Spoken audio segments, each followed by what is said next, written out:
ভারতের বিকল্প হিসেবে বাংলাদেশিদের চীনের কুনমিংয়ে চিকিৎসা নেওয়া এবং ভিসা সহজীকরণের বিষয়ে দেশটির সরকারের সাথে আলোচনা হয়েছে বলে জানিয়েছেন পররাষ্ট্র উপদেষ্টা তৌহিদ হোসেন।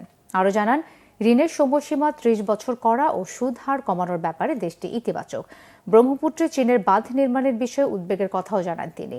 উন্নয়ন প্রকল্পে ৩ মাসের জন্য যুক্তরাষ্ট্রের অর্থ সহায়তা বন্ধের ঘোষণা শুধু বাংলাদেশের জন্য নয়, এটা বৈশ্বিক বলেও উল্লেখ করেন পররাষ্ট্র উপদেষ্টা। ইমরুল কায়েসের রিপোর্ট।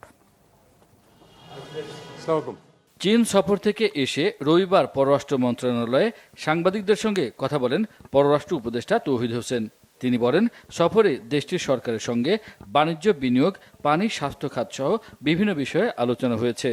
বাংলাদেশিরা যাতে চীনের কুনমিংয়ে স্বল্প খরচে চিকিৎসা সেবা নিতে পারে এবং চীনের দেয়া ঋণের সময়সীমা ও সুদের হার নিয়ে আলোচনা হয়েছে বলে জানান তিনি।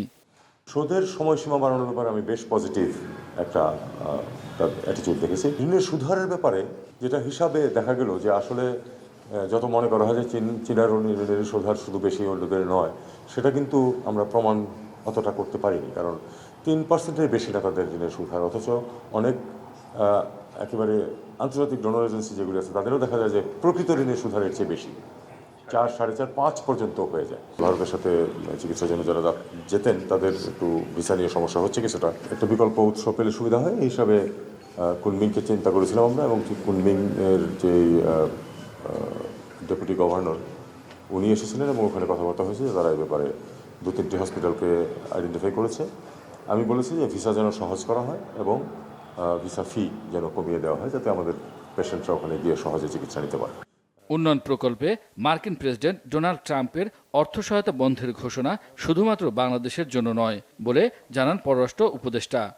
মার্কিন যুক্তরাষ্ট্রের নতুন প্রেসিডেন্ট এসেছেন এবং তিনি তার যে নীতিমালা সেগুলি যে আগের থেকে ভিন্ন, এটা তো সর্বজন বিদিত। কাজে আমাদেরকে দেখতে হবে যে আসলে আলটিমেটলি কী দাঁড়ায়, এবং যে কোনো পরিস্থিতি সৃষ্টি হবে তখন সেটা আমাদেরকে মোডাস ভিভেন্ডি বের করে নিতে হবে যে আমরা কী করে সেটাতে আমাদের স্বার্থ রক্ষা করতে পারি।